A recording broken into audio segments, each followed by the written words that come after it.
Rahubat, Musba'u, and greetings to all. For those who do not know me, my name is Peti Sina Teptu Re'e, and I've been a 30-year student teacher of the profound doctrine of the master teacher, known to us as our doctrine, the master teacher, I'm sorry, known to us as Panabab Yananet, also known as Dr. Malika Z.K. York, who has been teaching us our ancient culture of Wu-Sabat.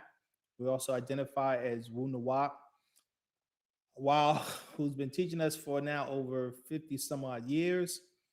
Uh, the purpose of our culture is to re-educate Black people as to who and what we are, uh, our as a race, as a people, our origins, uh, our culture of Wu Sabat, our culture of what we call Wu Nawab is based on what we call those who make decisions based on sound right reasoning, those who make decisions according to living according to natural nature.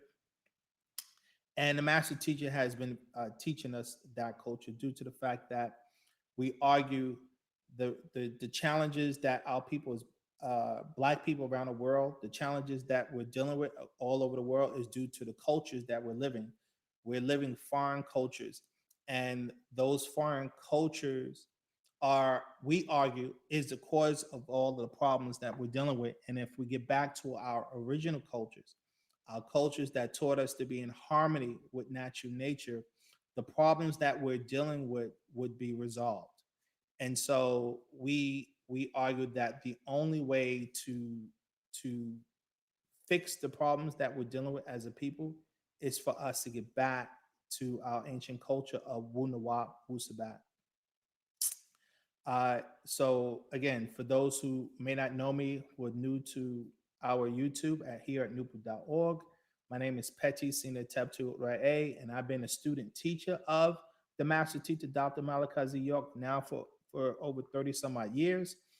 And I've dedicated my life to trying to educate our people about this ancient culture and why we should be living this culture, and why and how this culture will solve the problems that we're dealing with uh, around the world. And so it's a journey. It's been a journey that wow, for the length of time that I've been doing it, we have been teaching people all over the world. We have been teaching so many things about us as a people and what we should be doing versus the things we should not be doing. We teach why the other cultures have been detrimental to us, and we teach why our culture, Wu Sabat, is crucial and important to us. And so this is what we've dedicated ourselves to, is putting this information out for all those who are able and willing to study our doctrine, and for those who who see the benefit in what we're doing. So again, in teaching this culture of Wu Sabat, it's a lot of things that individuals have to learn, a lot of principles in which we try to educate, and this is what I am dedicating these YouTube live classes, question and answer classes for individuals who watch these question and answer classes later on, because it's obviously going to be posted on YouTube. I do tell everybody, if you have the time, come participate every Tuesday from 7 p.m. to 9 p.m. I'll be here teaching and giving people an opportunity to ask questions in regards to what we teach, to try to make what we teach clear. Because for those who do know, we put out a lot of data, a lot of books over the years. We've been putting out books for now over 50 some odd years, actually since 1967. We have been putting out information about our ancient culture, trying to educate our people on how or what decisions or how we should be making decisions based on how our ancestors lived. Because for those who don't know, we come from a great ancestry. And unfortunately, in Western culture, they're not obligated or dedicated to teaching African people our ancient ancestry. And only we as Africans are obligated and dedicated to teaching our people our ancient ancestry and our cultures and how we live and how we did things that worked for us. And so this is what we're dedicated to as students of Wu-Sabat, students of Wu-Nawab. We've dedicated our lives to this agenda with the intention and focus to change our people's lives on earth for the better. That is our goal, to change the conditions of Black people's lives for the better. And the only way that your life can change for the better is by making better decisions. And the only way you're going to make better decisions if you have better information, or the best information, or what we call the right knowledge. By having the right knowledge, this allows you to make the right decisions. And once we make the right decisions, then our lifestyle would change. Our lifestyle would be better. Our life, the things that we would be able to do, the things that we'll be able to accomplish would be that much better. And that's what we're saying. We're saying the conditions that we're in is due to our day-to-day decisions. And our day-to-day decisions is based on the culture. And unfortunately, our people, as Black people around the world, are living foreign cultures, Western cultures, including in Africa. Our people live in foreign cultures out there, and they're trying to figure out why they're suffering. And so we're saying you're suffering because you're living a culture that's not designed for you. You're living a culture that's not designed to develop you and put you back in the status of a ruling people as we used to be, and not a people who are serving the interests of others. And you would think after 500 years of our people serving the interests of others, we would be tired of that and want to come up with cultural ideals that is designed to benefit Black people around the world. Well, this is what us students of Wu-Sabat, this is what we've dedicated our lives to helping our people. So again, my goal here is to try to help individuals who are studying our culture. My goal is to try to help individuals make sense of it, to answer questions and concerns that individuals have. So again, for those who are watching the recording of these YouTube live question and answer classes, I implore you to participate, to definitely participate and come join us every Tuesday from 7 to 9. Now, today's class that we're going to focus on is, who is Dr. York? Who is Dr. York and what is his purpose? That's the key. Who is Dr. York and what is his purpose? Now, I had to set up to share my screen so you guys can see. Let's see. And because I want to be able to, for you guys to be able to see my screen. And because a lot of information I need to show you. So let me try to do it.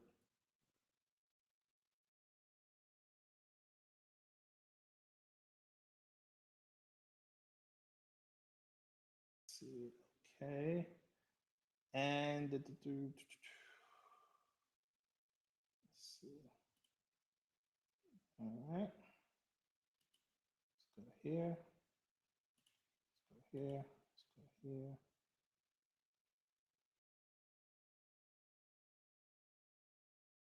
Okay.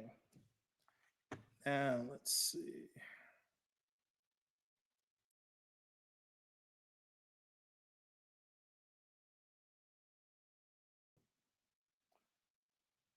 Let's see. All right. Bring this up. And let me try to make this bigger so that you guys can see my screen. Now, what I do in the beginning of all of the classes that I do on the NoopooH Live is to talk about the core principles of our culture.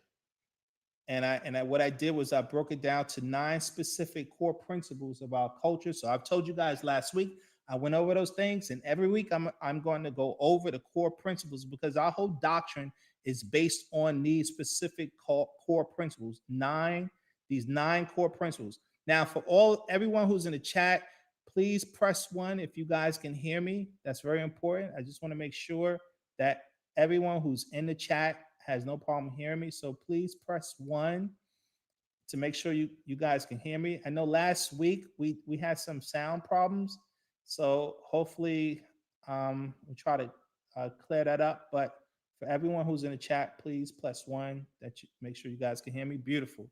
I see it. So now, again, let's see. Let's see. Let me do something here.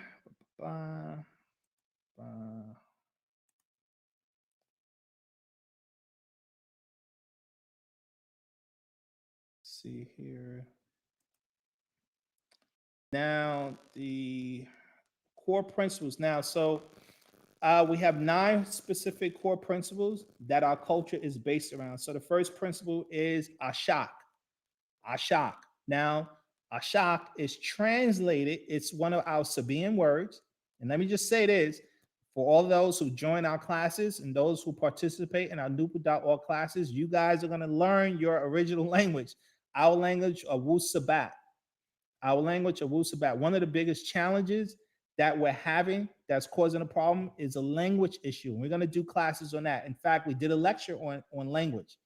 I tell everyone who is participating in our classes, you guys have to watch the lectures that we posted on YouTube, because those specific lectures that we posted on our YouTube channel gives everyone an idea about our culture, our principles, our ideals, and our standards in which we live by, and the challenges that we're dealing with. And one of the biggest challenges we're dealing with is language. When you watch our videos, this is how you also build up questions that you have pertaining to our doctrine and what we teach, because you guys should have tons of questions. Now, as far as our NoopooH Live, these live classes that I'm doing, I say you guys reserve your questions towards the back end of our lecture, right? Because the first part of our discussion here, I try to get through these core principles and the topic of the day. And again, today's topic is we're going to talk about who is Dr. York, the master teacher, and what is his purpose, okay? So that's very important for all students of our doctrine. Everyone needs to be very crystal clear who the master teacher is, Dr. Malachi Z.K. York, and what is his purpose, right? So that is key to us, for all students, I should say, for all students who are studying in the culture. You have to know, where am I getting this information from? Where students like myself are getting this information from? We're getting it from the master teacher, who we call Panabab Yananan, also known as Dr. Malachi Z.K. York. So that's extremely important for everyone to be aware of. Now, our doctrine, as I said, is based on core principles. The first principle is Ashak, and that represents the power of love. And I said last week, Ashak is a spiritual force. It is actually the spiritual force that grew the universe. The universe is based on Ashak, which is what we call divine love. It is a frequency. It is a frequency. And this particular frequency and force is what grew the universe. And we, as Black people on earth, we come from that original love force, that frequency, that energy. And we, as Black people, have the ability to tap into the spirit force of Ashak. Because once you tap into the power of love, no negative forces can penetrate you. No negative forces can penetrate you. There's so many negative forces. The negative forces are ruling the earth right now. And because those negative forces are ruling the earth, they have the whole world in an uproar and chaos. Black people are in chaos right now, and we're acting chaotic. And the reason why we're acting chaotic, because of those negative forces are getting to us, and it's penetrating us, and it's putting us in a very depressive, negative state, which is why we abuse one another. We abuse ourselves. We don't have love for ourselves. We don't treat ourselves good, and we don't treat others good. And that's because we're not in the power of love. Love is an energy, it's a frequency, and we have to learn to tap into the spirit force. And once you are in the power of love, no negativity can penetrate you. No negativity can penetrate you. So this is one of our core principles. This is, and keep this in mind. When you're when you're tapped into the power of love, this is what allows you to reason soundly. Our people don't reason soundly. Our people don't make intelligent decisions because we're either depressed, or we're negative, or we're frustrated, or we're tired, and we're full of anxiety. And when you're in that state perpetually, you cannot make intelligent decisions. We're addicted to lust, we're addicted to greed, we're addicted to all types of things, and all of those things throw off our focus, our energy, and our mentality. And it causes us to make bad decisions. So I say again, you must learn to tap into the power of love, the frequency of Ashak.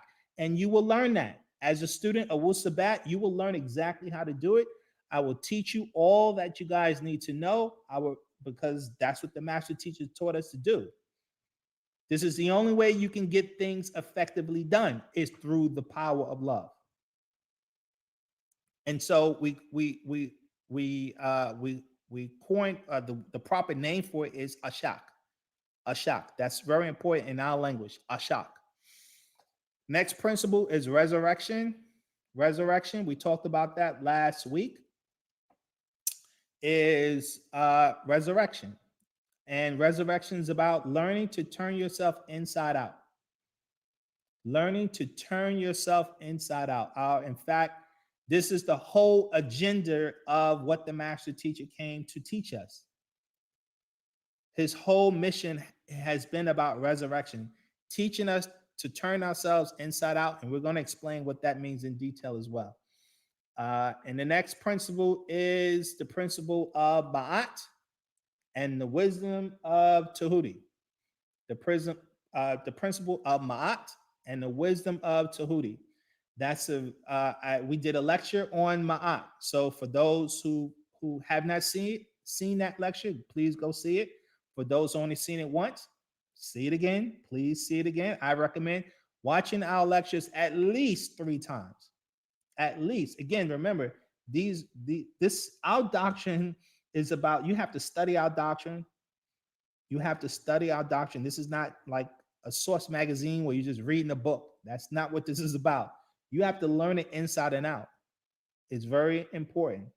You have to learn it inside and out. And so it requires diligent time, diligent focus, and diligent studying pattern. So again, for those who haven't watched the lecture that we did on Ma'at, I recommend. It seemed to be that, in fact, that's like our most people seem to like that lecture the most. I noticed it has the most views. And so we did a lot with that particular lecture. Now, and then the wisdom of Tahuti, and we're gonna get into what the teachings of Tahuti is. Okay, so those 2 core principles, I kind of add them together because Ma'at and Tahuti are principles of our ancient ancestors who represented that, right? And Ma'at and Tahuti were husband and wife. They go hand in hand. Those two core principles of our ancestors. So that's why they're together. The next principle is relationships. Our whole culture as Africans, as African people, we always taught to live of, for, and by each other. As an African people, we always lived of, for, and by each other as a tribe. Once we learn how to do this once again, how our African ancestors did, this is the formula to counteract capitalism, global capitalism that has our people suffering and starving. We're suffering worldwide because of global capitalism. We're suffering worldwide because of global capitalism, because capitalism is about what? Competition, survival of the fittest. It's about make as much as you can and take advantage of those who don't have. That's why wherever you see capitalistic societies, you see poverty. And poverty usually goes to the underclass, those who don't control the government and that creates the laws, rules, and regulations of the land. And of course, capitalism is an economic system a cultural system that was set up by the Europeans for the benefit of Europeans. They started capitalism the way it is today about 500 years ago, and they pushed it on the whole planet. They have Europe, the European have benefited from capitalism because it's a culture designed for them, and the whole world has suffered under it. It's specifically us as African people. Now, when we lived our culture of community living, tribal living, we didn't have the issues of poverty. We didn't have the issues of starvation. We didn't have the issues that we're dealing with today, the hospital issues, the medical issues we're dealing with, the health issues we're dealing with, the mental issues we're dealing with, the dietary issues we're dealing with. We're suffering because we've been forced into a cultural ideal that's not natural to us, not even natural to the planet, capitalism. People shouldn't be competing for the resources of the earth when the earth is free. The earth don't charge anyone to live. So no one gave the Caucasian the right to force people to pay to live on an earth that's free. Our ancestors knew that. Our ancestors knew you couldn't own the earth. No one can own the land, aka property. That's the core essence of the European system. It's property ownership. No one can own the land. That's a fallacy that they got people believing. And we as Africans, we understood that. You can own the earth. that is insanity.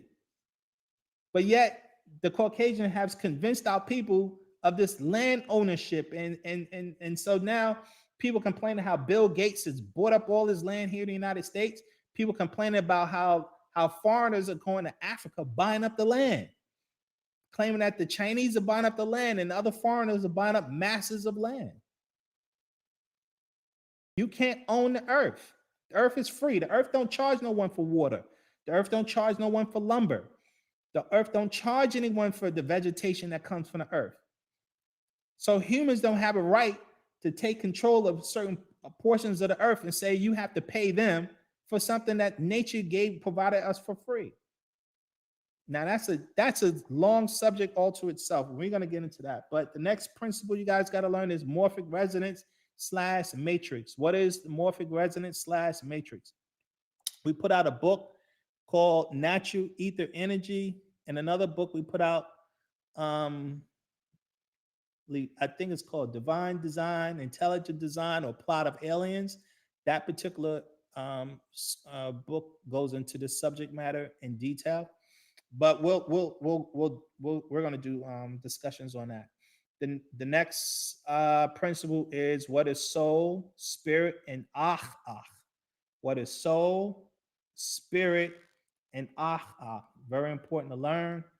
The next one is Leviathan. What is Leviathan? We're going to be talking about that today a lot. And the next one is the SMAT. Now we did a 4-part series on introducing people into what the SMAT circle is. You guys, those lectures you guys must study. I know they're long. I said this last week, but you got to know this.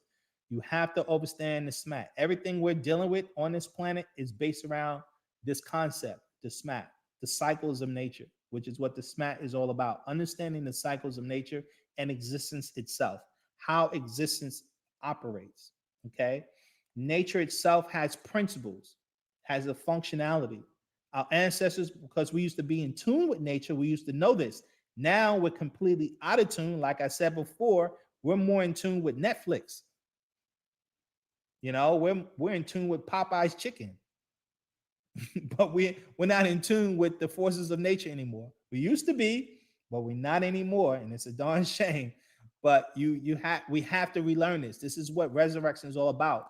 Re-educating yourself about our ancient culture and how things work for us as an African people. And the last principle you must understand is existence itself. We identify as Pa'ut. That is a Sabaean word in our language, and it translates as all. Existence is. We say Pa'ut Kawun, which means all is. Pa'ut Kawun, all is. Existence is. This is what the religious people try to identify as God.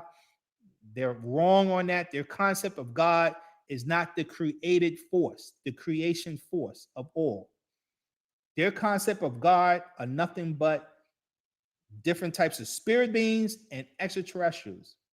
And we're going to get into that subject too today. The ET, in fact, one of the things you can't comprehend who Dr. York is, the master teacher, without understanding the UFO ET phenomenon. We did an extensive lecture on that, the UFO. So for those who have not saw that lecture, you definitely have to watch that lecture. For those who have seen it, probably once, because it's a long lecture, you have to watch it again. You have to be proficient on the subject matter. Our people are not paying attention to the UFO phenomenon, the ET subject matter, and this subject matter has everything to do with Black people, and we're ignoring it totally because we're more focused on getting a stimulus check from Joe Biden or someone. We gotta get our priorities in order.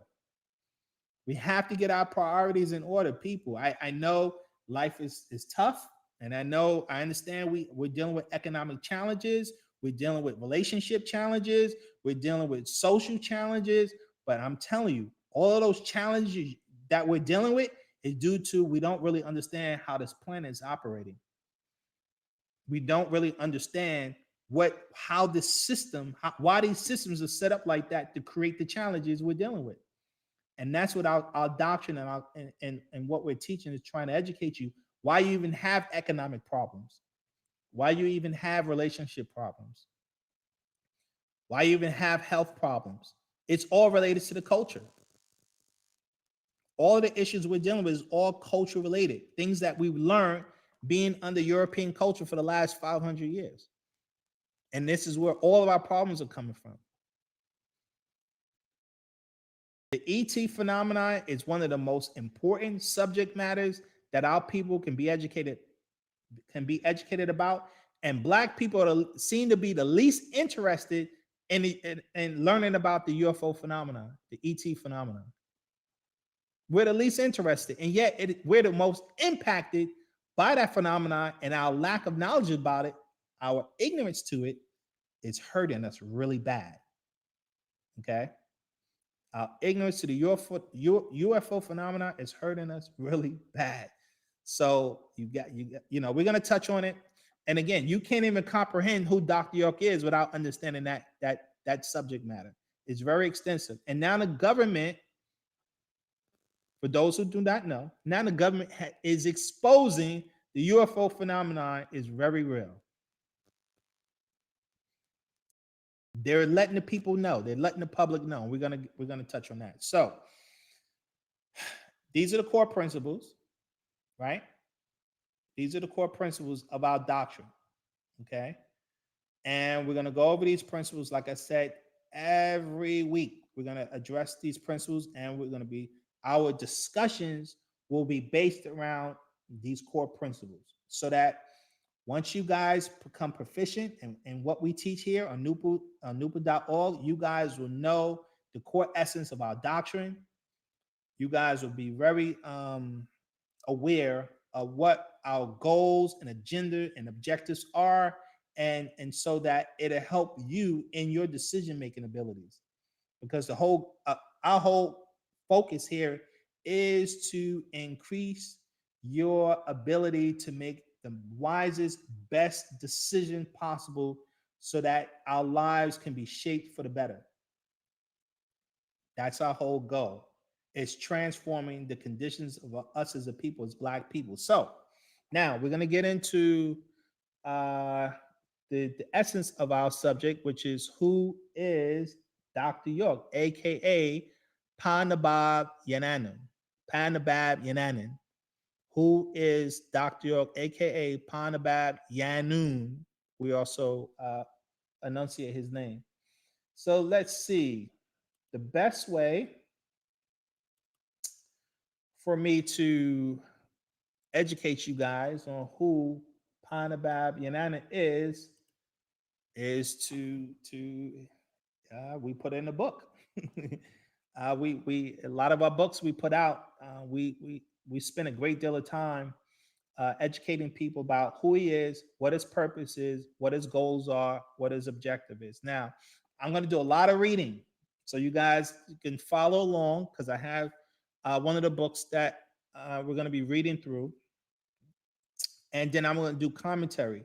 Now, I repeat, for you guys have questions, if you have questions along the way, please write your questions down so that I can address it at the latter end of this discussion. So please write your questions down so I can address it at the latter part of this discussion. Okay. So that's also very important. Or you can put, and if you got questions later on, then put questions in the comments section. I do my best to answer all questions for people who put questions in the comments section. Okay. And that's also for people who's going to watch this, the recording of this discussion today. So our subject matter is, who is Dr. York and what is his purpose? Now, here we have is one of the first books that the master teacher published. Now, this book is called Bible Interpretations and Explanations. Now, let me scroll back up. As you guys can see, let's see. This book was published, copyright in 1967. You guys see this? This came out in 1967. So this is like one of the first books he put out. It's like one of the first books the master teacher put out. 1967 that this book was put out. And the first 4 paragraphs, I'm going to read the first 4 paragraphs of this particular book. And this will give you an idea of who he is and what his goals are, what his mission and objective is. And this is what he said in 1967. Why am I bringing this up? Because it is important to understand what his mission was in the 60s. His mission was pretty much the same in the 70s, the 80s, the 90s, the 2000s, and till today. And I'm going to show you that progression so that people are very clear, because a lot of people are confused about the master teacher, about they think that we change our teachings or we alter our teachings. And the reason why they think that is because they never really understood the core principles of our doctrine. And that's why I focus on that. A lot of students, and the master teacher has a lot of students. We have thousands of students. But if you ask them, could you give us the core principles of your doctrine? Because we've written so many books, the master teacher, I mean, some say we're up to almost 1,000 books. But if you ask people, well, what is the core essence of your doctrine? You're probably going to get all kinds of answers. So I'm going to show you guys, and I'm going to walk everyone through how you can see the core principles of what we teach and why those principles are so crucial to our doctrine. And once you comprehend the core principles, this is the beginning of how your life is going to be altered and changed for the benefit, for the better. So this is very important to understand these things. So now I'm going to go over this. This is book 1. And he actually put out book 1 and a book 2. So you have Bible Interpretations and Explanations, book 1, which is put out in 1967. And then we're going to go into the other one, book 2, and that was put out the following year in 1968. And this will give you this will let you know his mentality back then all the way till today. Okay, so that you're very clear on what his focal point is. Okay, so now let's get started. So this is paragraph 1, and like I said, I'm going to read. It's 4 paragraphs that will tell you what this book is about. Okay, so let's see. Paragraph 1. There is a spell upon the Ethiopian. Now, again, keep in mind this was written in 1967. So we identify Black people as Ethiopian back then, and it will explain why. But today we identify ourselves as Sabaeans. Okay, so I don't want people to be confused over the terminology, because again, this was written over 50 years ago, but it's still valid today. All right, so let me get started. There is a spell upon the Ethiopian, woolly-haired people, the world over, and it is a spell of spiritual ignorance and racial indifference cast upon the Ethiopian by Leviathan from the Caucasian and his Bible. And this is why no one has been able to really unite the Ethiopian in any considerable numbers, and is also why the people of African descent have not been able to make real progress towards freedom and equality. With the help of the Caucasian, Leviathan, which is the god of the Caucasian, hypnotized the Ethiopian with its magic powers and sealed the hypnosis with spiritual ignorance and racial indifference. And the only way the spell can be broken and the Ethiopian be free again and free indeed is that the spiritual ignorance be destroyed by spiritual knowledge and understanding, and the racial indifference be destroyed by racial knowledge and understanding. So right here, this first paragraph is focused on the two core problems that Black people suffer from. One is our spiritual ignorance, and two is our racial indifference, our racial blindness. Black people have been fighting each other for the last 6,000 years. And that's because of this spell we talk about, the spell of Leviathan. We're going to go deeper into that. So let's keep going. Paragraph 2. It is futile trying to free hypnotize people without using the magic formula that will reverse the hypnotic spell, which is keeping them in captivity. Part of the magic formula to reverse or destroy the evil hypnotic spell of Leviathan is this booklet. It is futile trying to unite so called Negroes physically without first uniting them mentally. We can achieve mental unity.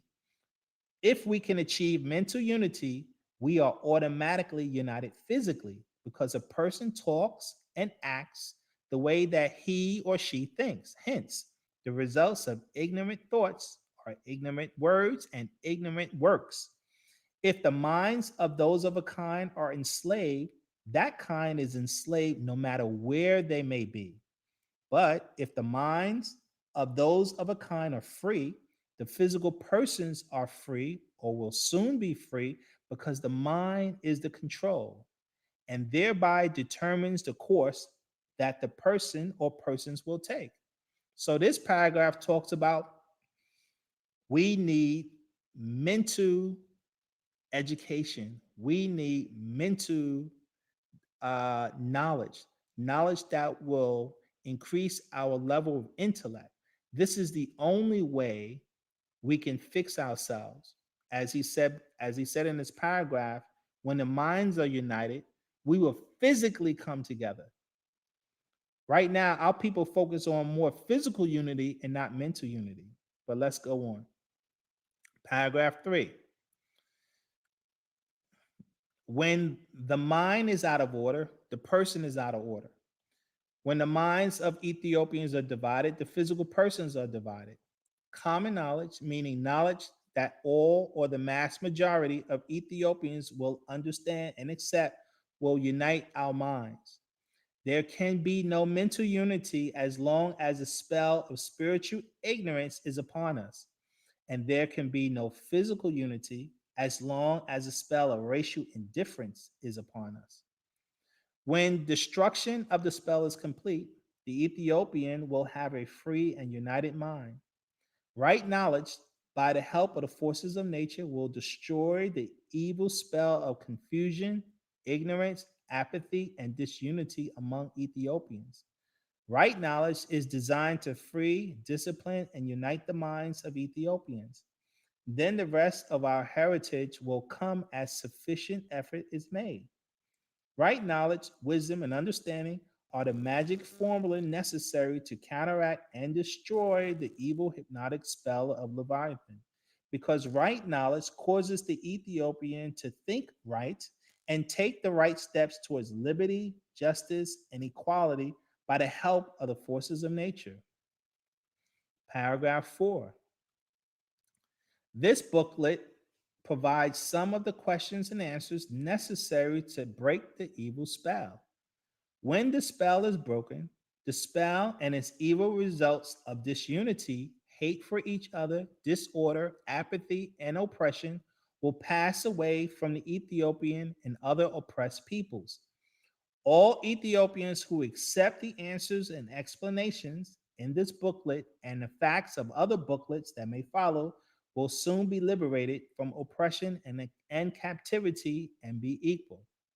The Ethiopian lost his and her spiritual powers long ago, But this booklet will help us regain them by helping to destroy ignorance, because without the restoration of our own spiritual powers, we can never be free and equal again. Our own spiritual powers are in NoopooH, the spiritual science of Ethiopian, the woolly haired people all over the planet Earth. Okay, so now that's the first 4 paragraphs of that book talking about our issues, right? We're under a hypnotic spell we call the spell of Leviathan.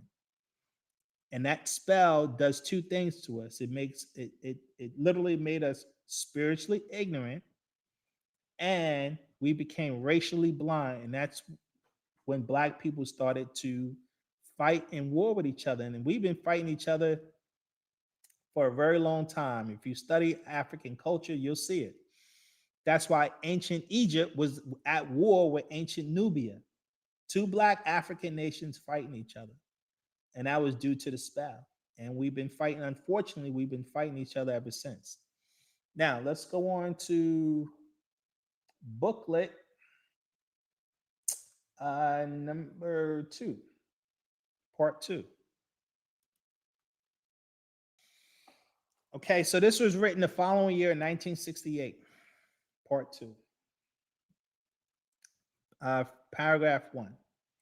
It says, as stated in booklet 1, entitled Bible Interpretations and Explanations, there is an evil hypnotic spell cast upon the Ethiopian, the woolly-haired people by nature, everywhere by Leviathan, via Caucasians and their Bible, and the adverse spell is also in the atmosphere itself because Leviathan emanates it.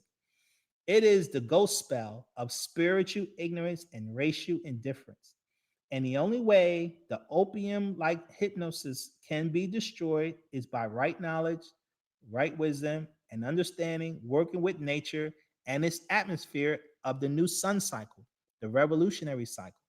And now coming in because right knowledge, wisdom, and understanding produce right thinking. And right thinking causes us to follow the right way to liberty and equality through right words and right works. Right knowledge is truth, and truth is the best knowledge. Therefore, if information is the best knowledge, it is right knowledge. Paragraph 2. Part of the evil spell is negative spirit forces within the oppressed, dispatched there by Leviathan. And this means, although those negative spirit forces are within the captives, they are enemies of the captives, and thereby working against the captives by compelling the oppressed to do the very things that are against the oppressed and arise from their serfdom. It is a very depressive position for a race of people to be in, having forces within self constantly working against self and kind. But this is the position of the oppressed. And the only way to destroy the negative forces that maintain that position is to destroy the negativism, which is ignorance, that those negative forces live and strive on. The acceptance of right knowledge is the solution, for that leads to right thinking, and right thinking leads to right action. Now, that's paragraph 2. And this is where he's talking about our people have been possessed by negative spirit forces for the last 6,000 years. Now, this is a very intense subject matter, okay?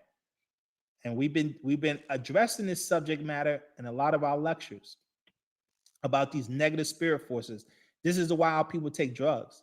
This is why our people, are alcoholics. This is why our people are shooting each other and gunning each other down in the streets, because of these negative spirit forces. Okay?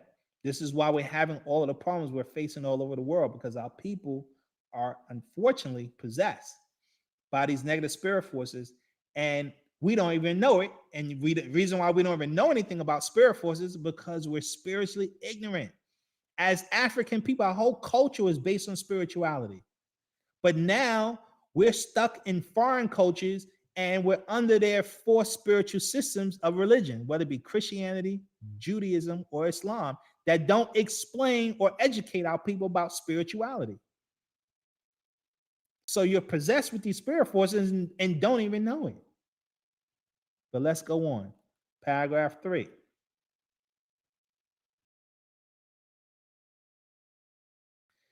Ethiopians do not just read the booklets entitled Bible Interpretations and Explanations, but also study them because these booklets are dedicated and designed to offset and help destroy negative mind, Negro mind, and slave mind among us. Negative mentality, Negro mentality is negative mentality. It's slave mentality. Negro, negative, and slave mind is one, regardless of race or color, that knows no more or little more than what Caucasians have written for public reading and spoken for public hearing, or no more or little more than what Caucasians and their helpers have taught. The results of the ghost spell are negative and slave mentality, replete with physical slaves and captives. So, what we're trying to say is our people really don't know anything outside of the Caucasian because of all our education is by them. And your oppressor will never teach the oppressed what the oppressed need to liberate themselves. And that's why our people can't figure nothing out because we're allowing our adversaries to educate our children constantly. And then we're trying to figure out why we're having such hard, having such problems. That's simply because you can't outthink your oppressor. So we're being educated by them from kindergarten all the way up to PhD level. And you're trying to, if you check the school, it's something I talk about. You look at the public school system, black people have tons of black people who have PhDs, have doctorate degrees in school systems ran and organized by black people. Like here, I'm in the metro Atlanta area in Georgia. And they say that a lot of the schools that they're operating are Title I schools, and the conditions are really bad. And all of these black people with all their PhDs can't figure out how to solve the problem. And I'm telling you, the reason why they can't figure out how to solve the problem because the problem was designed to be ineffective on purpose. That's why the inner city school system is a shamble, it's a mess, and it's designed to be like that. And all these black people with all their PhDs can't solve the problem. Why? Simply because how you gonna outthink the person who educates you, who created the problem? The Caucasian created the problem, and he's the one who was educating you. So he's not going to teach you how to solve the problem that he created. Let's go on. I hope you get that. Paragraph 4. The moon cycle, which lasted 6,000 years, ended in February 1962. Just before the end of each ruling cycle of nature, a male person is authorized and appointed by the forces of nature to determine and disclose to the people, especially those of his own kind, the hidden past, the changing present, and the ruling future. The moon cycle was the climax and final phase of the evolutionary cycle, which lasted 17,250,000 years. Therefore, since the end of the moon cycle was also the end of the evolutionary cycle, the cycle of mankind. And it is now the revolutionary cycle, which means evolutionary reverse. It was necessary for the forces of nature to select from among the oppressed a woolly-haired Ethiopian, a descendant of Fa or Ptah, and qualify, authorize, and appoint him to manifest knowledge of and rule the beginning present cycle. Now, this is what the lectures I told you about, the African science of existence, is dealing with the smack circle, talking about these cycles. So I repeat, for those who haven't watched it, watch those lectures, because then you'll get a thorough education about the smack circle and these cycles. And for those who only saw it once, watch it again. Let's move on. Just as there are forces that can foretell the future, there are also forces that can retrace the past. And NoopooH, the writer of Bible interpretations and explanations, aka that's Dr. York, has access to all forces necessary to retrace and foretell, and this fact made these booklets possible. One authorized and appointed by the forces of nature is given connection and access to powers of the sun, moon, and powers of planet Earth, that he may take his place in the sun, meaning in universal affairs, and all of his kind who are able to learn, understand, and accept universal knowledge and facts as disclosed by nine ether will also be given the same connections and powers for realization and maintenance of liberty, justice, equality, rightness, and survival beyond Armageddon, the war or showdown between right and wrong. So now you were introduced that the master teacher, also known as Amanubi or the Akhtar, was the one qualified by nature to re-educate us, to re-educate our people about these cycles and about these spirit forces. Okay, so let's keep going. Now, number 6, paragraph 6. Right knowledge organizes and unifies the minds of Ethiopians individually and collectively. If knowledge is not to be confusing and thereby ineffective, it must be in sequence. Knowledge received must be in organized sequence in order to put the mind in order and unity. One purpose of these booklets entitled Bible Interpretations and Explanations is to help organize and put the minds of Ethiopians in unity and order enough to qualify for our own effective spiritual science called NoopooH. NoopooH and the forces and powers thereof are liberty and equality, justice, rightness, and proper survival for Ethiopians everywhere.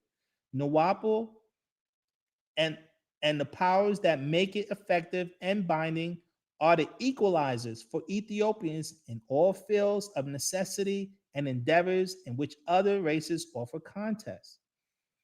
Liberation forces for Ethiopians are not God, Jesus, Lord, Christ, nor the spirit power names of any other race. The liberation forces of Ethiopians, which is woolly haired people by nature, is nine ether, whose scientific name will be disclosed in our science NoopooH. Nine ether is the original creative forces that made these booklets possible. Now, it talks about here nine ether whose scientific name will be disclosed in our science. Again, remember this book was written in 1968. He has disclosed the science of nine ether, and it's called NoopooH. It's called NoopooH. All right. So, that's in a book we call The Master Secrets, number 12, for those who do not know. Let's keep going. Paragraph 7. When the writer uses the name Ethiopian, he does not mean only a woolly-haired person born in the small territory in Africa called Ethiopia today. He means a woolly-haired person born anywhere in the universe. The root of the word Ethiopian is ether, and ether is the creative power that the sun and other true stars produce and emanate. Nine ether is the celestial origin of all Ethiopians, for it is the power that produced the African pygmy, or what we call the sand people, or the Tahites, the ancestral tree of all woolly-haired people. At one time, all Africa, all our motherland itself, and the nearby surrounding islands and territories were called Ethiopia, and the Atlantic Ocean was called the Ethiopian Sea. Therefore, Ethiopian is a name that gives woolly-haired people their celestial origin, terrestrial origin, and ancestral origin. Hence, Ethiopian is the best all-round name identification for mentally resurrected woolly-haired people until NoopooH, by the power of nine ether, gives us Ethiopians our new cycle name. Now, our new cycle name is Sabaean. Sabaean is our new cycle name, right? Just for those who know. So we don't identify ourselves as Ethiopian anymore. We call ourselves Sabaean, which actually means the same thing. Those who come from the sun. the children of the sun. That's what Sabaean basically means. And that's what Ethiopian means. Okay? Let's keep going. Paragraph 8. If a person has a Negro negative or slave mentality, these booklets will help him or her get rid of it, provided the person not just read the booklets, but also study them and accept the facts therein and herein. Facts can be rejected, but they cannot be refuted. Those of us Ethiopians who shall survive Armageddon, the showdown between right and wrong, will accept these facts and adhere to them. Caucasians did not and will not teach others beside themselves any real knowledge about universal powers and forces which will enable others to rule themselves and rule Caucasians. Moreover, other races are not going to give woolly haired people real universal knowledge either, because in real spiritual and universal knowledge is where real ruling power is found and exercised. Okay? That's important. Let's keep going. Paragraph 9. For the time being, it may be permissible for Caucasians to teach occupational knowledge, jobs and trades plus mathematics, works and subjects that no one can be deceived with or by, but not subjects like history, religion, or origins, etc., because Caucasians will not and sometimes cannot give others the facts about these subjects.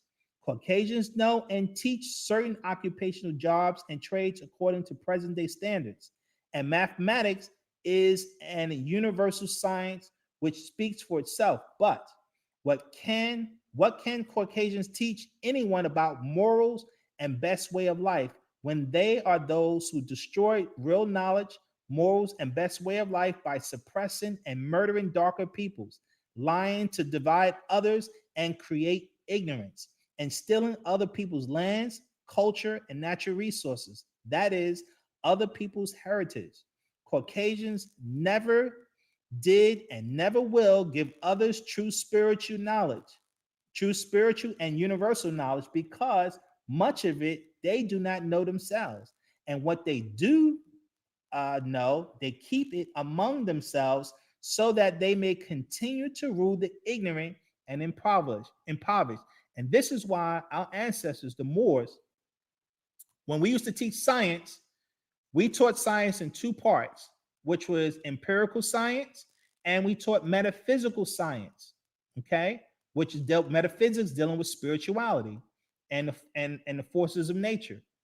Now, when the Caucasians were educated by the Moors about empirical science and metaphysical science, what the Caucasians did was they decided to teach empirical science to the open public, and metaphysical science, they kept that within their secret societies. And in fact, the whole Masonic order is about studying metaphysics, but they don't put that in the general public. And the person who initiated that, and you guys look him up, his name is Francis Bacon, the demon. Francis Bacon, who was advisor to Queen Elizabeth in the 1500s and to King James, right? And King James is the so-called author of the King James Bible, and supposedly Francis Bacon was the one who put that Bible out for King James. Look him up, Francis Bacon, the demon, I call him. But let's keep going.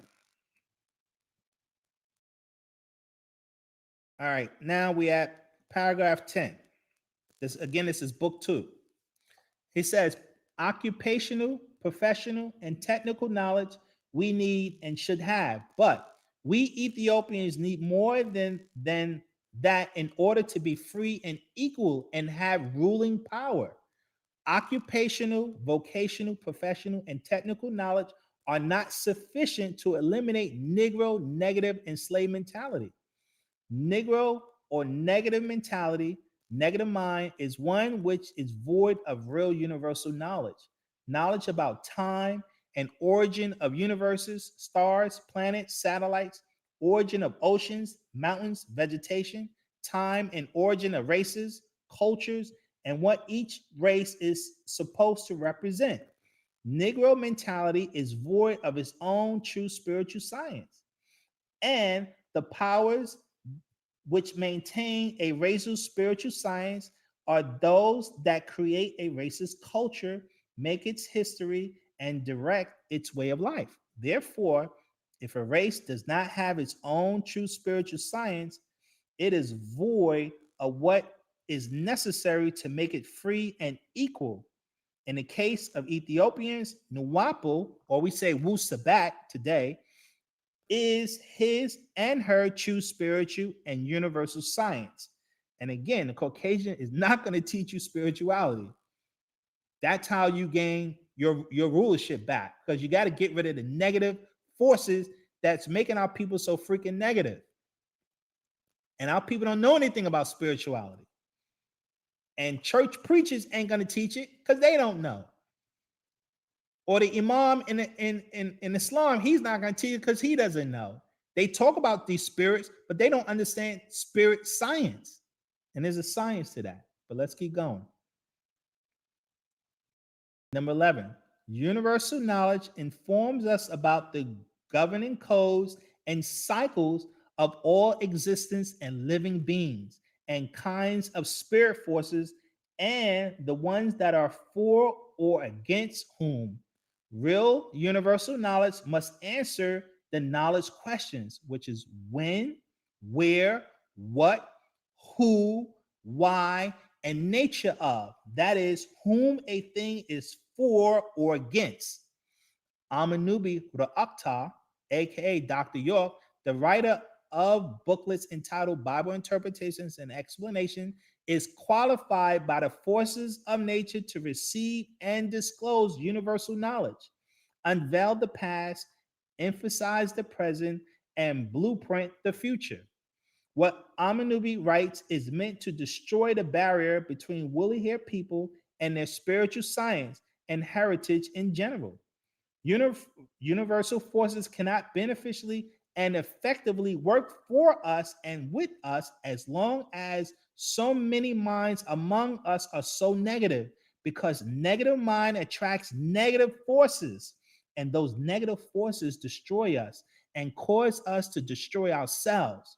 Then we need positive mentality to offset the negative.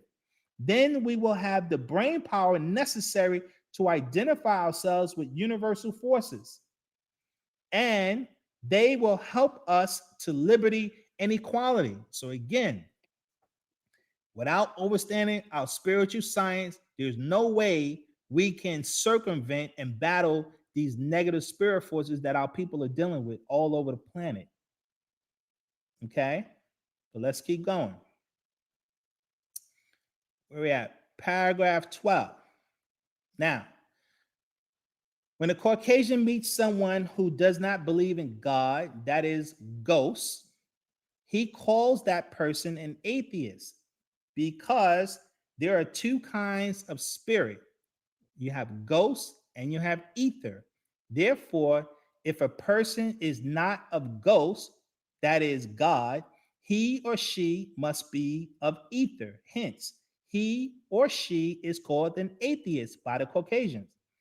Atheists and etherists have the same origin or etymological meaning, not God or not of God. Because if one was originally created by ether instead of ghosts, that person by nature is not of God, and or not God and not of God. Excuse me. A person originally created by ether can and most likely will be of God or created by God mentally during the cycle of God, which is the moon cycle. The beginning letters of ether was A instead of E in ancient times. Now, NoopooH is able to distinguish between that which is for Ethiopians and that which is against him and her. Now, ghosts, which is God, the spirit of Caucasians, represent death for Ethiopians and is thereby against Ethiopians. 9 ether, the spirit of Ethiopians, represents life And of course, life and death are opposites, just as Ethiopians and Caucasians are opposites. Moreover, death is an enemy of life, just as the Caucasian is an enemy of the Ethiopian. Paragraph 13. The purpose of anything and everything written in these booklets is to help destroy Negro negative and slave mentality so that woolly haired people everywhere may have and exercise free mind and equal mind and thereby enjoy freedom and equality. Because if a person has free mind, he will do free things. And if a person has equal mind, he will do equal things. Booklets entitled Bible Interpretations and Explanations are designed to open the way to a spiritual and mental revolution by right knowledge, because there can be no change in racial status for Black people as a whole without first having change in mental powers and spiritual forces. The same old spirit forces and the same old minds will perpetuate the same old system. Although ways and means of maintaining the old system may change, it will be the same old system still as long as same old minds and the same old spirit forces prevail, because the same old system is the nature of them. Paragraph 14. Change in mental status by right knowledge, wisdom, and understanding brings change in spiritual status, because right knowledge destroys ignorance in the mind. Then the spirit forces of ignorance that maintains ignorance have nothing to subsist on, and they die, dissipate, or become sealed in the earth.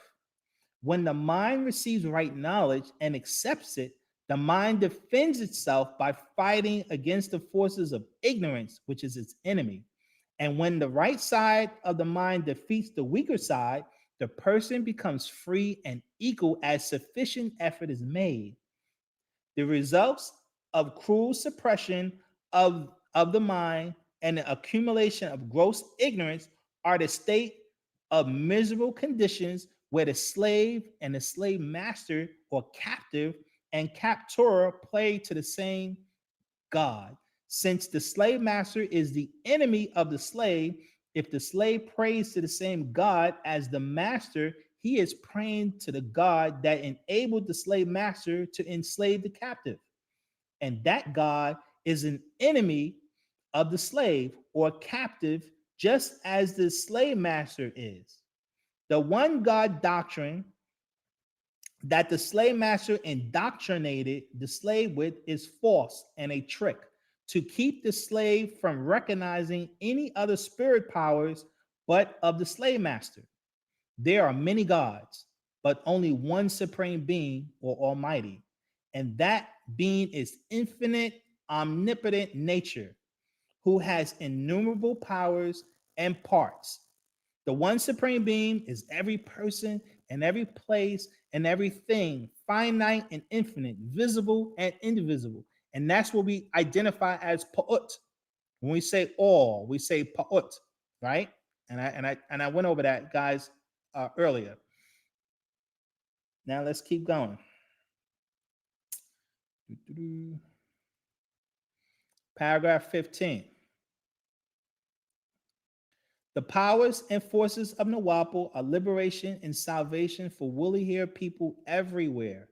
Liberation for Ethiopians is mental and physical separation from adverse forces, and salvation for Ethiopians is keeping adverse forces away from woolly haired people after they have been liberated. Therefore, salvation comes after liberation and is the maintenance and perpetuation of liberty, justice, equality, and rightness. Like booklet 1, this booklet helps to open the prison gate that has the minds of Ethiopians locked in. And as the gate or mental confinement opens, ignorance will flee, and right knowledge, wisdom, and understanding will become the keeper of Ethiopian minds. Right knowledge, wisdom, and understanding are Nawapu, and Nawapu is the spiritual science of all woolly haired people throughout the universes. The booklets called Bible Interpretations and Explanations are not the science, NoopooH, itself, but the diligent reading and diligent study and profound understanding of these booklets will help open the mind, tear down barriers, and qualify the mind for the universal science called NoopooH. Paragraph 16. The reader will understand these booklets better if he or she remembers Leviathan is the sun god, earth god, and moon god for mankind. And mankind is the Caucasian, by the way, or all straight-haired peoples. Let me say that. Leviathan can manifest itself as a sun god at one time, earth god at another time, and the moon god at still another time. Or it can manifest itself as a combination of two or three at the same time. The group called Adam 6,000 years ago was an incarnation of the earth god known as Geb or Dagon or Jesus or Baal, etc. Moreover, Leviathan is God at one time and the devil at another time, or both at the same time. Of course, this means that Leviathan is very powerful and very deceptive. In fact, Leviathan is the forces of trickery, deception, hypocrisy. Leviathan is the spirit forces of the Bible. Leviathan is sixth ether, that is, spirit fire that produces ghosts. If the reader,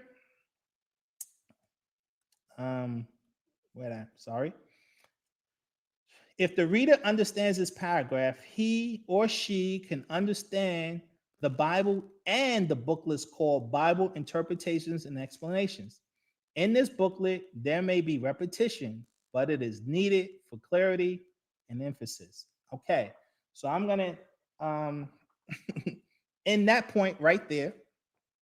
Now, remind you, I've read booklet 1 and booklet 2. Booklet 1 came out in 1967. Booklet 2 came out in 1968. And that was the beginnings of the teachings of the master teacher. Now, we're gonna jump forward. Okay? Because basically the master teacher in the year 2000, he wrote a series of books called the Right Knowledge Scrolls. And the Right Knowledge Scrolls that came out in the year 2000 were basically a revised edition of this particular booklets, which is the Bible Interpretations and Explanations. And so what I want to do is kind of give you the updated version at that time, dealing with that particular science. Okay, so now, again, these particular books, like I said, this book is called the Right Knowledge Book, and this came out in like the year 2000, 2001, and it's dealing with the same subject matter, right? But it's an update.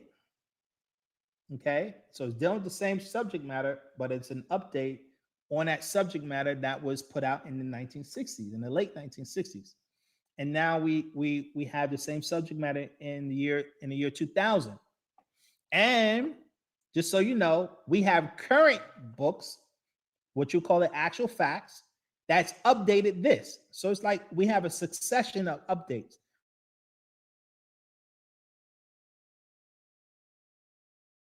Okay, but I want to think. And this is important. Unfortunately, it's a lot of reading, but it's necessary to get this information out. This gives you a comprehension of the goals, objectives, and focus of the master teacher. Okay. So he goes on to say, what is the spell of sleep that was cast upon blacks, Nubians, Patahites, Cushites, Egyptian Moors, the children of the Elohim, Anunnaki, or the Netarat? Okay. So this is a question that's asked about the spell. He goes on to answer, it is called an evil hypnotic spell of amnesia called the spell of sleep, or Amam, Leviathan, that was cast upon all blacks, Nubians, Pataites, Ethiopian Cushites, and the original Egyptian Moors, the woolly-haired people, 6,000 years ago, at the beginning of the first moon cycle of 6,000 years, with the creation of white magic. White magic is six ether spirit forces, ghost, white, vapor, or gas. The spiritual part of it is called religion. It is a spell of spiritual ignorance and worship of white ghost spirits called God. It is a spell of spiritual ignorance and racial blindness. For 6,000 years, our people have been in a coma state, amnesia, a sleep of the conscious mind, lost in blind faith and belief, with no facts and confirmations, outright ignorance to who they are. The power of this spell are enforced by fake religious books and white supremacy propaganda that is put out by religions such as Mosesism, Judaism, Christianity, and Mohammedanism. The original religious books that were in their original tongue and form were destroyed. The Hebrew Torah or Bible and the Arabic Quran of today have been altered by disagreeable forces and have you living off a blind faith. They have misled where I'm at. They have mistakes in them, and just because these scriptures are written in Hebrew or Arabic doesn't make them right. And how can Allah or God make mistakes? Now, according to the Sumerian doctrine, this spell was cast by a being called Apophis or Imam in ancient Egypt, and Zuin in Sumer, a Ramusian or reptilian from the planet Rum or Titan, who is also called Zu or Enzu or Kato or Enzu, the devil or Shakar, son of Tarnush or Humbaba or Huwawa, Shaitan, Iblis, Bulus, Nulus, Ha Satan. And in Tamaray, we call him a Pep or Apophis, a Dragonian from Drago, Drago star constellation, the father of Hilal or Samael or Nakash. Most of see, most you think the planet Titan, most of you think the planet Titan is called Saturn, which is a ball of gas, not a planet. The spell was cast for Enki, who is equivalent to Seth or Satuk in ancient Egypt. He is the founder of the city of Nod or Lebanon, of Old Phoenicia, Bablos, of the Egyptian mysteries, where the great Nathar, Asar, or Usair body was found. This spell was cast for Enki, who was the master. This is blotted out. I'm sorry. Nudibmu, or his name is Nudibmu, and Ea, Adamites, the seed of Enlil, which means ruler of heavens and earth. Enlil is also Nunamnir, who is equivalent to Asar. It is a spell of racial blindness, hate for self and kind, not knowing who the evil one really is, or his many shapes and forms. He or she could be your pastor, teacher, boss, friend, girlfriend, or mate. The devil comes in many forms and even possesses black people to work for and even kill for him against their own. These are black devils, the albino cursed seed of Canaan and his descendants, called the Canaanites, 11 tribes in all, also known in Tamaray as the Hika Kasut or the Hyksos. The Tamhu or ghost man is a transparent being in the image of a ghost. This spell of sleep, Imam or Leviathan, is also enforced through the media that is controlled by the Tamhu or ghost man. He does this by establishing how you as blacks should look, what you should wear, how you should feel, where you should go, where you should work, how and where you should spend your money, and what you should eat. All this, all this so he, the Tamhu or ghost man, can control your mind and all your feelings to make you work against yourself in kind. However, you must remember that the evil one comes in many shapes, forms, and colors. Let's see. Uh, let's see. The good guys, when in reality, you are just as crooked and devilish as the Tamhu. Remember, in the beginning of reconstruction or recreation of Ta, earth, Pa Sata, the serpent who beguiled Hawa or Eve in partaking of the forbidden fruit, was not a Tamhu man, but a black man. It is time you stop blaming everything on the Tamhu person or on the Habiru, the Jews, and start looking at yourself. However, you do not want to take the initial step in a reality that you are far from an angel, because that would mean responsibility. If you really begin to understand that everything that happens to you is your own fault and take responsibility for all your actions, then that's when things will start happening for you. Instead of moving up and accomplishing goals in this life, you rather be content with a 9 to 5 job under someone, or working in McDonald's, living in an apartment in the city, a car, and a couple of friends. Almost every other race in the world either specializes in manufacturing or has some kind of industry. However, when it comes to you, what do you have? Or what can you say that you truly create and contribute to this society? What? Rap music? Fried chicken? Then you say, I know diamonds, silver, gold come from the motherland, Africa. And says, brother, true. However, after 1866, when diamonds were first discovered in South Africa and acknowledged as valuable, you let foreigners come to mine these diamonds, take them from you. Excuse me. So I ask you again, what do you create and contribute to this society today? That's exactly right. Nothing. This is because whether you believe it or not, you are under an evil spell called the spell of sleep, or Iman, or Leviathan, which in Soretic Arabic is Levi, meaning law, and Athan, meaning sin, who is Apep or Apophis. Zuin is found in the book of Judges in the Bible, chapter 2, verse 13, the demon deity, which gives you the law of sin, or Leviathan, was the laws of the sea by which the Ramusian or reptilians live by. And this is where I want to stop with this particular book.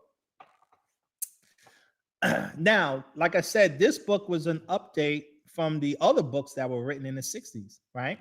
And this book came out in like 2001. So let us move on. Now, like I said, it's so much, but this kind of gives the listener some insight as to the mission of Dr. Malakazi Kiyol, what his mission has been, what his focus has been, what he has journeyed, you know, to teach. Now now I'm looking at the chats and I see homegirl Tarbuna. Again, I started and see, guys, I said this before, and this is what I read in the Bible interpretations and explanations. Our biggest problem is our negative mind. Our biggest problem is our negative mind, right? Now, the young lady, if you have questions in regards to, you know, what we might be saying or teaching, that's fine. It's our classes are open to everybody. But I want to repeat, everything we focus on here is in the power of love. Everything we do here is based on the upliftment of our people. If there's something, anyone who has a question, I have no problem answering anyone's questions or concerns. But we got to stop with the negativity. We got to stop. Our people are constantly calling each other names. They're constantly bickering, fighting, and those are the negative spirit forces I was talking about. We're constantly at odds with each other. We're constantly debating one another. We're constantly bickering with one another, and it makes it impossible for us to unite because we keep accusing each other of doing all kinds of things. And that's the negative spirit forces that does that. If you have facts and you have truth, present your facts. Make your argument. That's what this forum is about. That's why I open myself up. That's why I'm doing these lectures, question and answer lectures, because I give anyone an opportunity to ask us questions about what we teach. And I stand on anything and everything we teach.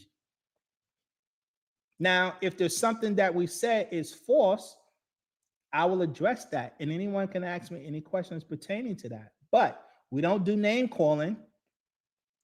And we don't make claims that are based on one's belief. Again, in our culture of Wu-Sabat, we deal with facts, not claims. Our people love acting like a claim is some kind of fact. I did a lecture on that. We did a lecture on that. Watch the video. Claims are not facts. But our people act like claims are facts. And they make decisions based on these claims. And that's total ignorance. This is what the problem is. So anyone who has questions or concerns, by all means, we're open to that. But remember, we do everything in the power of love. Our goal is unity.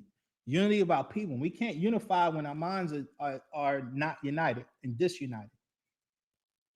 Okay? We cannot unify when our minds are disunited.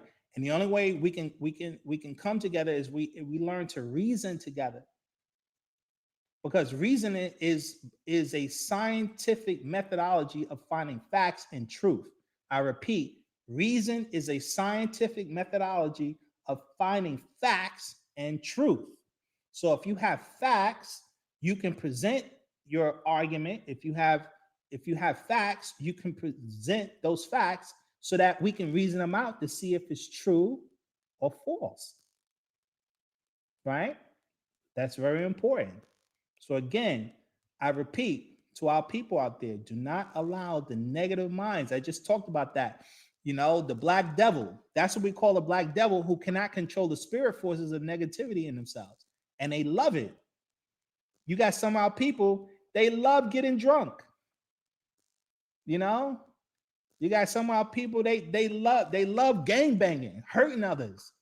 Those are demons. It's sad, but we have this all over the world. You got our people, man, on certain parts of the continent, in Africa, eating each other. Cannibalism. Those are demons. They're possessed. And so we can't solve anything until we get rid of these negative spirit forces. Again, Miss Tarbuna, that is a claim. It's sad that our people take claims as if they're facts. You wasn't there. You wasn't in the bedroom. You heard one side of a story. You don't have all the facts, but you're passing judgment and you act if you have facts. And this is the problem I'm saying, guys.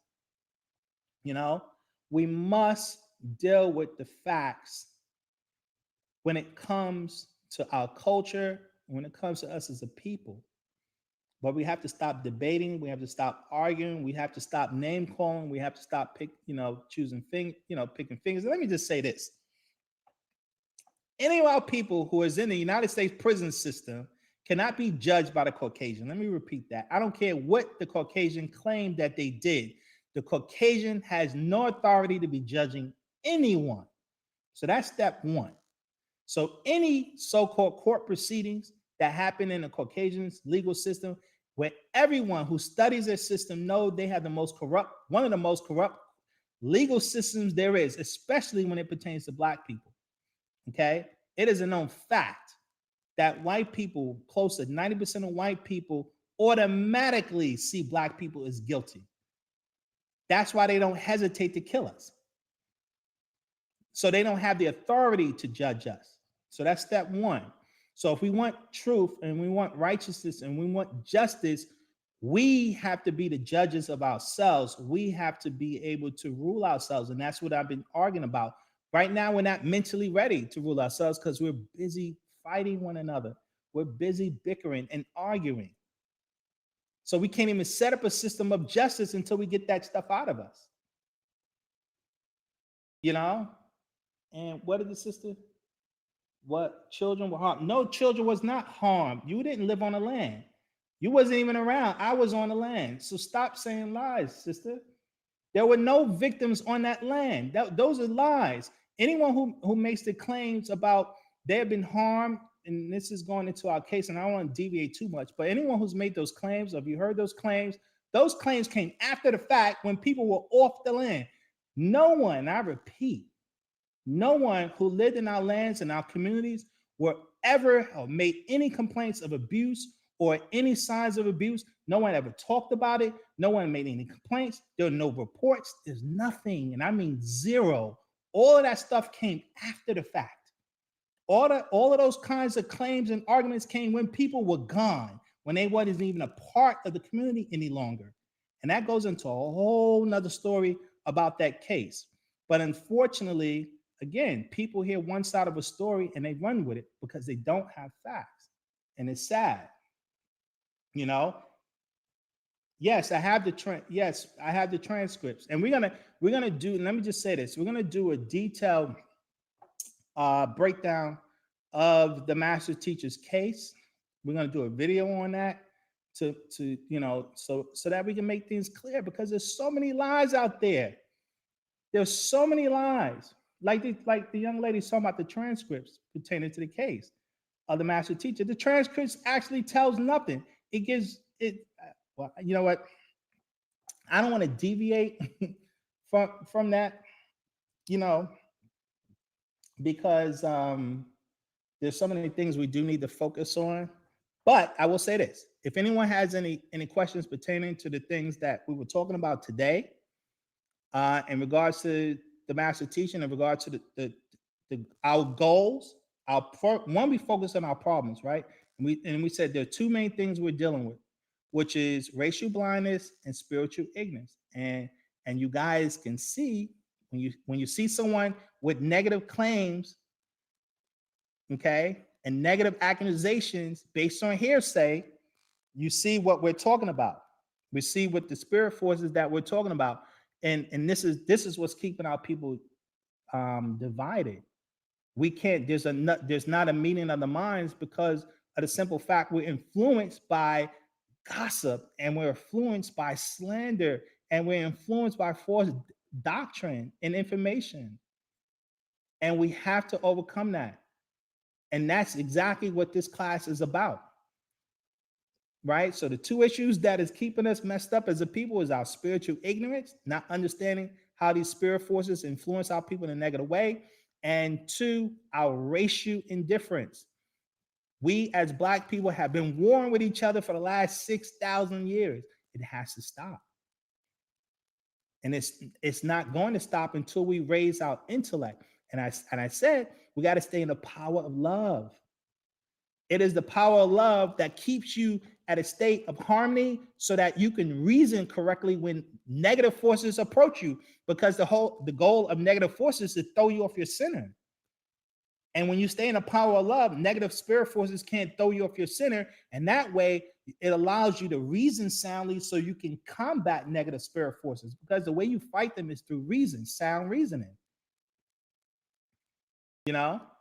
And let me just say this. See, people don't understand the Caucasian system. And they don't understand his propaganda. That's why the Caucasian uses the media, and our people are doing it right now. They use the media to slander people in order to create a one-sided judgment on individuals, where you hear one side of the story, like they did to R. Kelly, like they did to Bill Cosby. You hear one side of the story and our people are passing judgment, not to mention you're not even in the courtroom, where you hear both arguments, both sides, and do an investigation. Because I tell you this, you cannot trust the Caucasians when it comes to investigating nothing. They're already proven the Justice Department will will plagiarize documents. They will put false documents against people, or they will hide evidence to exonerate people. They do all kinds of deception and trickery to get people locked up, because prison and the criminal justice system is a business. That's just the reality of it. It's a business. So, again, it's sad, but that's our challenge. We have so many negative energies, negative minds, and that's like I said, we have to stay in the power of love. That is the ultimate thing. So now let's see where we at. We at 8:36. We have some time. If no one has any questions, we're gonna keep moving on this subject matter on who is Dr. York and his mission, purpose, objective. And here's another book that I wanted to go over real quick. And this book is titled My Brother, the Extraterrestrial. Now, this book was written by the master's teacher's sister. And she wrote this while visiting him while he was incarcerated in I believe in the year 2003, when they had the question and answer session between the two of them. And I think the discussion that they had is very, very important, because it gives his insight on how he was seeing things in 2000 and how he was looking at our doctrine. He was trying to explain concepts about what we teach, right, and some more clarity. And I think that's very important. So let's try to tackle that. Unless someone have any specific questions.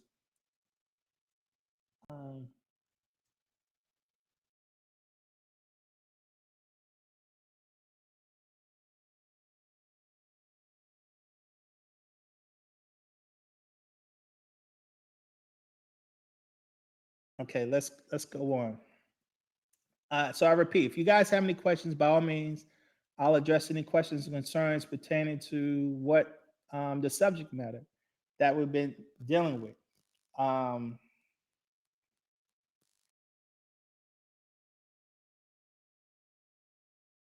Let's see. Tarbuna, I told you, positive mind, the power of love, sister. If you want to influence people in a positive, we got to be positive.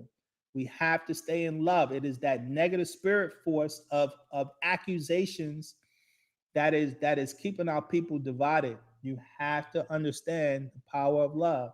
You got to get rid of that spirit that's in you, that's keeping you, in the negative mind. It's sad, but let's keep going.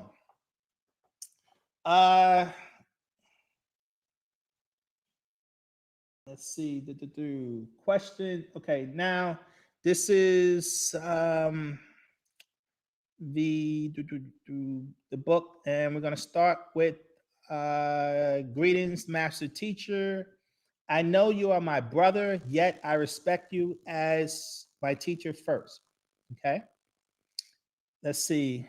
I understand one day you will call me the father, so I am fine with it. Question. I know you have been through a lot since last year. I want you to know many love you and will fight for your return. May I ask you some questions? Answer. Yes, of course. That is why I have incarnated into this flesh. Let's keep going. Question. Just what is Wu-Sabat saying? Answer.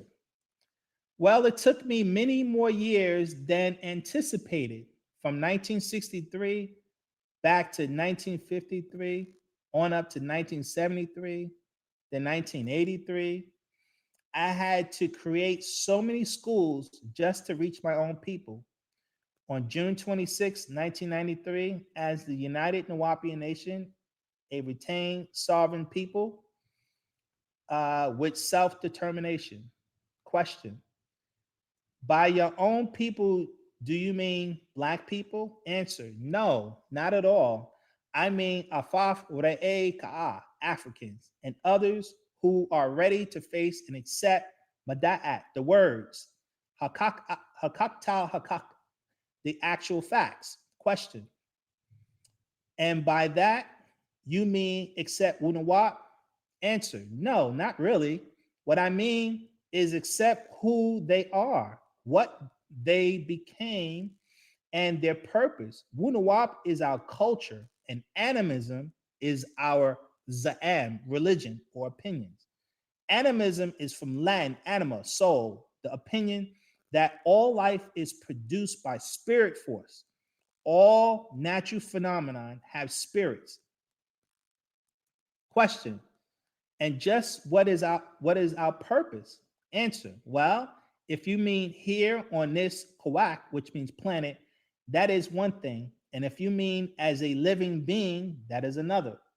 I will say this. I came to clean my own inside out and outside inward. So they can be transported home to Sabat, which is Cyrus, and or Sa'at, which is Orion, which I taught as Ilium, if you refer to the Quran, chapter 83, verse 18. It reads, regardless, verily, the scripture ledger of the righteous is in Ilium, and what shall make you perceive what Ilium is? And these are more quotes from the Quran that talks about Ilium. So, but I'm going to keep going. Let's see. So please explain. Question, please explain. Answer. You see, for 6,000 years, our people have been under a kind of hypnotic spell of sleep, Rake Shalel Nawam, a zombie state of mind, in order to be used as chattel. Question. Chattel? And just what does that mean? Answer. Chattel is the same as cattle. They are cows, sheep, bulls, steers, and oxen, and all farm animals. Even man is a form of stock, calves, herd, called firstlings of a flock. Question. You mean to say we are animals? Answer. Yes, that is an actual fact. To the beings that came to this planet to hunt and shop for food, as well as for minerals and resources. Question. I don't think I understand you right. Just what are you saying? Answer. I am saying I came to remove the hypnotic spell of amnesia or my people cast over them 6,000 years ago by flesh-eating extraterrestrials who pretend to be divine or God, deity over a form of mental enslavement called faith, belief, religion. Question. So are you saying that the religions taught to us over the years as found in the Bible and Quran is a trick? Answer. Yes, that is an actual fact. And that state of mind, while in blind faith, makes you the same as chattel to be offered at death or killed in so many ways. They in religion call it religious rituals or rites of offerings, sacrifices, oblations of many kinds, both animals and humans, as you read in their Torah, book of Leviticus, chapters 1 through 10, and other places. Question. But I thought that was only beast, bird, bovine, not humans, right? Answer. Wrong. Reread them very closely.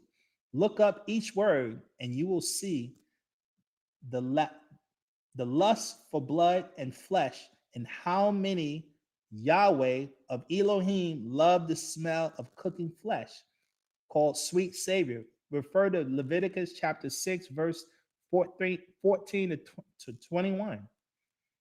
Question. I would do that. I will reread that. And is that the same for Muslims' religion? Answer. Yes. It is the same deities over the Quran and or Quran as the Torah or Bible, Old and New Testaments, as well as many other scrolls. They do not include in the bind in the binds of the Bible, or call these books lost scrolls or the Apocrypha, hidden. Let's take a look at the word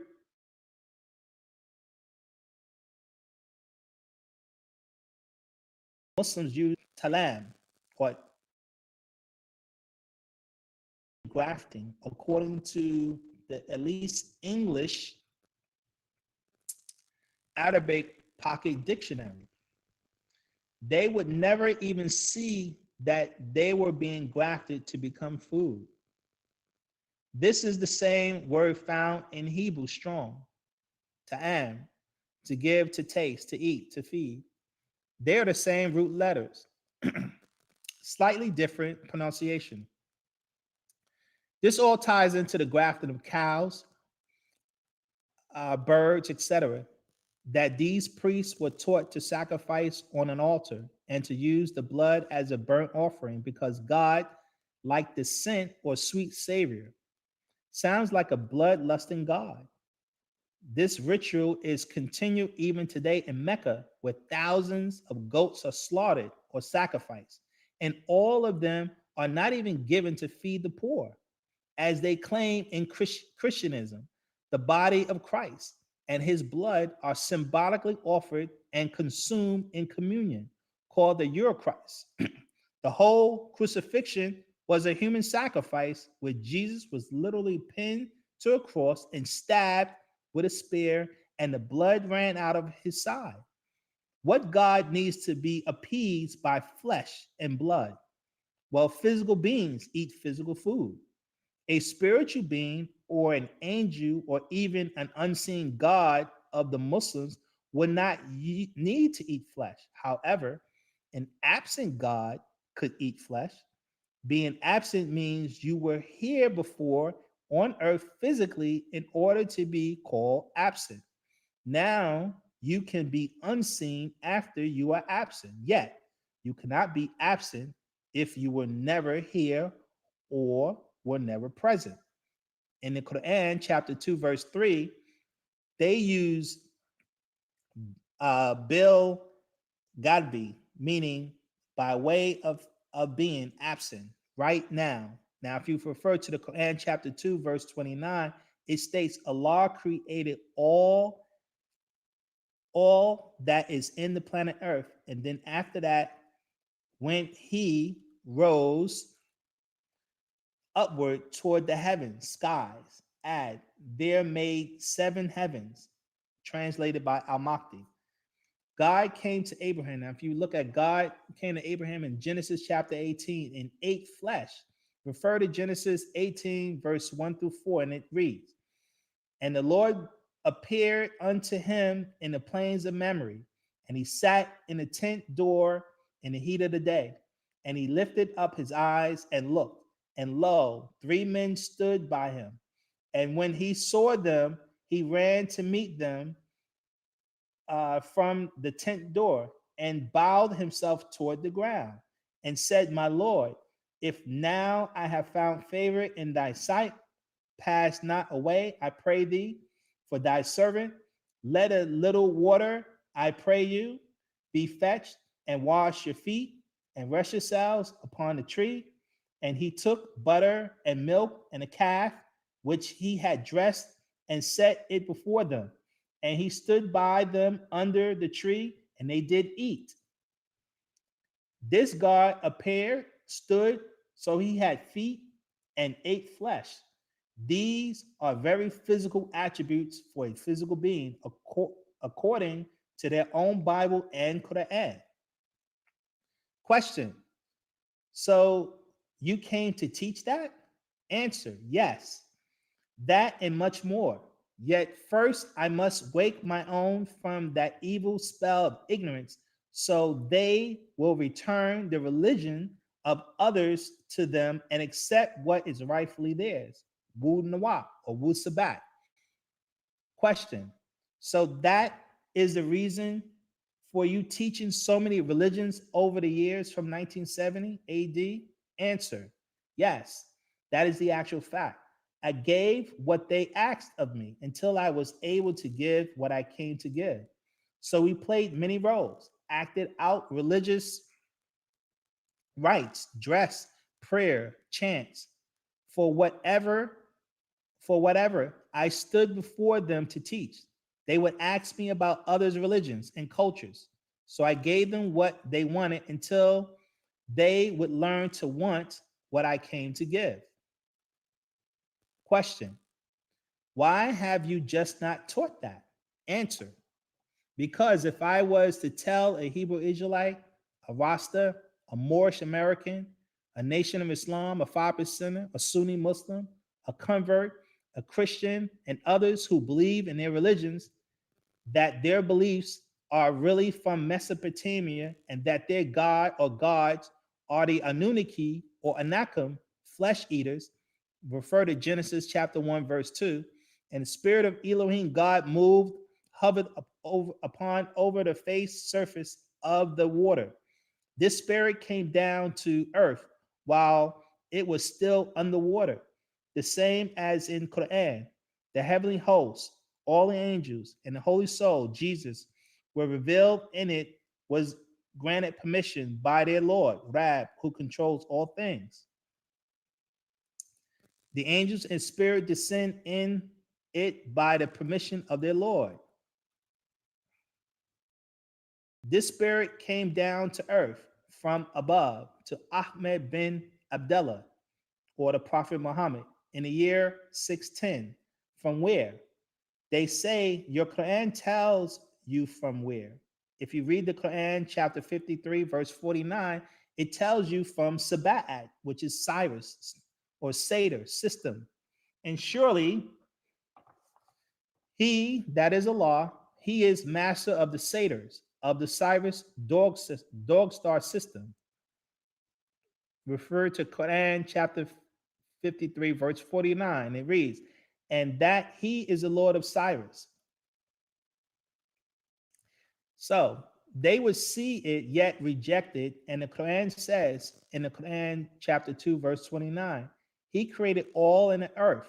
Then he rose up towards the sky, heaven, and made 7 of them, 7 stars of Orion.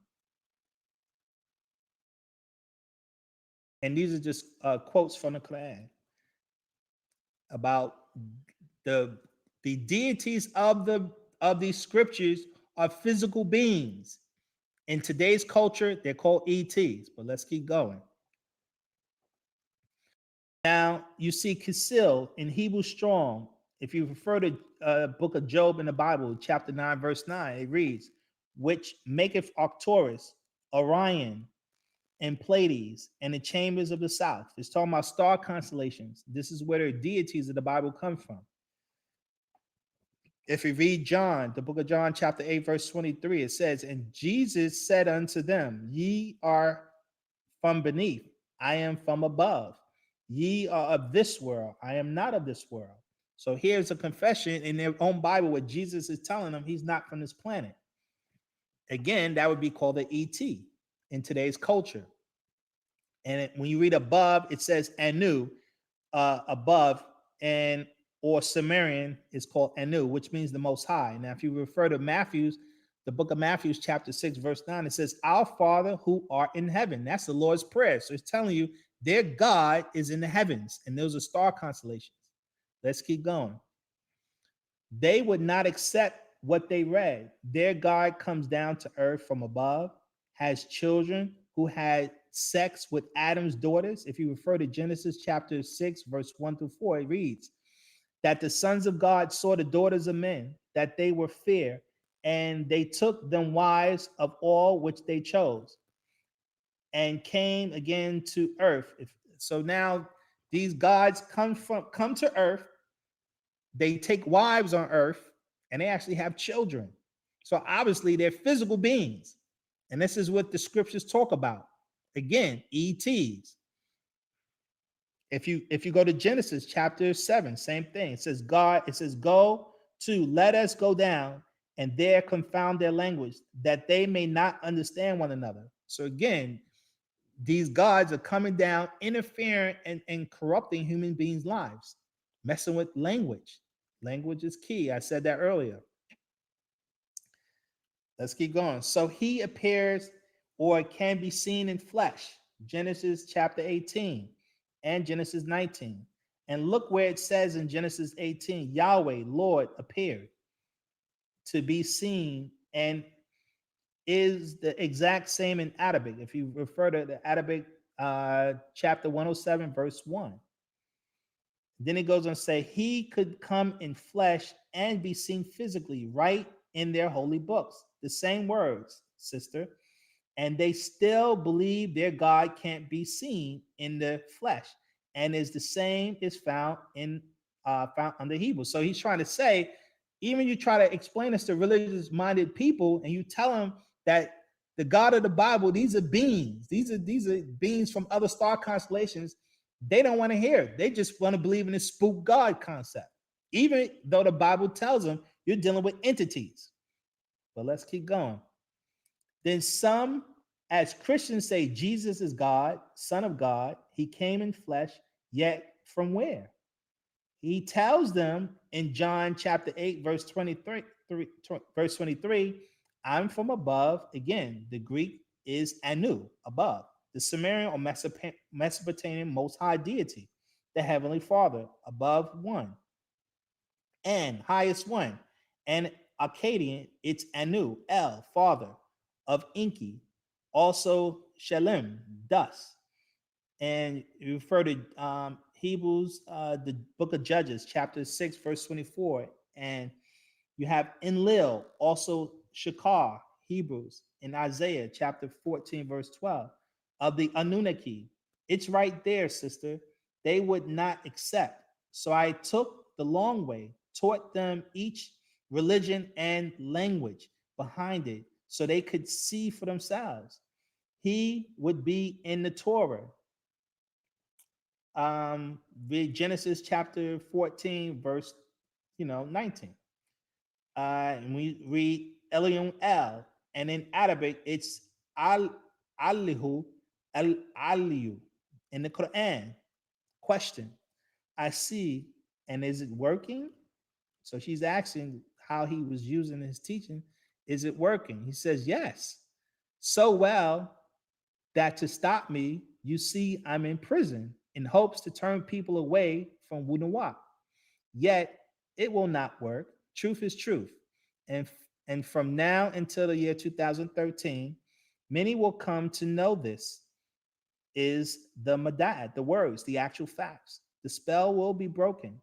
I don't care what they do to my body. The words are out, and the spell of demonic religions is cleansed from the minds and hearts of my own people. Now Wunawap is spreading world over, and yes, it is working. In time, I will make it all clear by way of Patarak. And let it be known by all that when I sit before my brother to ask him many things, I don't sit as his sister. I sit as a student of our master teacher, Panabab Yanun.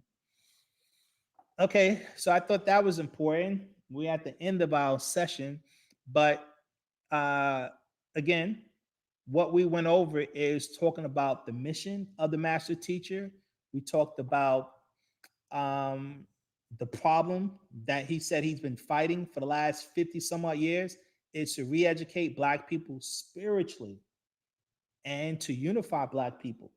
But we cannot have unity until we have mental unity, meaning our minds have to line up with the same type of doctrine, knowledge, understanding. Once we become mentally unified, then we can become physically unified, and we can stop bickering and battling each other, because this is the problem we're dealing with. Is our physical separation is due to our mental separation, and our mental separation is because we're listening to foreign cultures, foreign people, foreign judges, foreign claims, and we're foreigners to our own culture and way of life that's designed to work for us as an African people.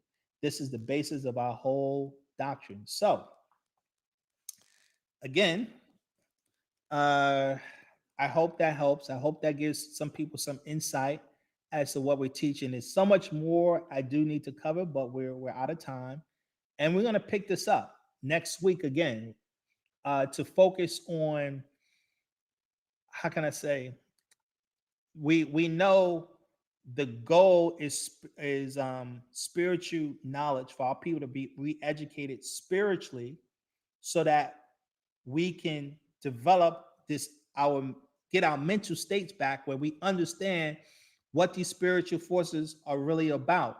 So we're gonna focus on that next week, where what the master teacher was trying to teach, what our spiritual practices are, because we have actual spiritual formats, things that we actually do to develop yourself spiritually. Okay. And once you are able to reach a certain level of spiritual knowledge, this is the beginning of being what we call mental unification, where our minds will be unified as a people. This is our goal, right? Our goal is to get away from the negative forces, the negative energy, the negativity. And guys, you got to be very strong to block that, because we're surrounded by negative forces. We're surrounded by people who live by gossip. We're surrounded by people who live by claims. I repeat again, watch that lecture I put out there, because not too many people watched it. Claims are not facts. Claims are not facts. You got to watch that lecture that we did on that particular subject matter and that topic. Okay. Because it'll help. It'll help, because I addressed some of the ridiculous claims that our people have made against us. But remember the power of love. Remember that we can only do this as a unified people. We're fighting a very powerful spirit force, which is Leviathan. These spirit forces are outside of us, dealing with the Caucasian race. They embody those spirit forces. That's what housed them, those spirits. And we have been infected with the same spirit forces because of mixing in. This is why they raped our people during slavery, to get their spirits in us. And now we willingly mix in with them, and we're perpetuating their negative spirit forces in us. And so it's going to take a lot to get that out of our people. But this is our mission. This is our situation. Until the next time, I love you all. I love you all. Bless you all. And we're also going to be introducing you guys into our prayer systems that our ancestors would do in our language. And this is the beginning of learning our spiritual science. Okay. Is learning our different prayers, our chants, and ways of raising yourself and developing your energies and your vibration. Those are very important. So again, I want to thank you all. I want to bless you all. And until next week, right? I repeat, if you guys have any also questions and concerns, you can guys put them in the chat. I also recommend always watch our lectures more than once. Even watch the last NoopooH Live that we did last week, because it's very informative. It helps. It really helps. So I just want to make that clear. So again, if you do have any questions and concerns, definitely put it in the chat, and I will see you guys next week. Why do?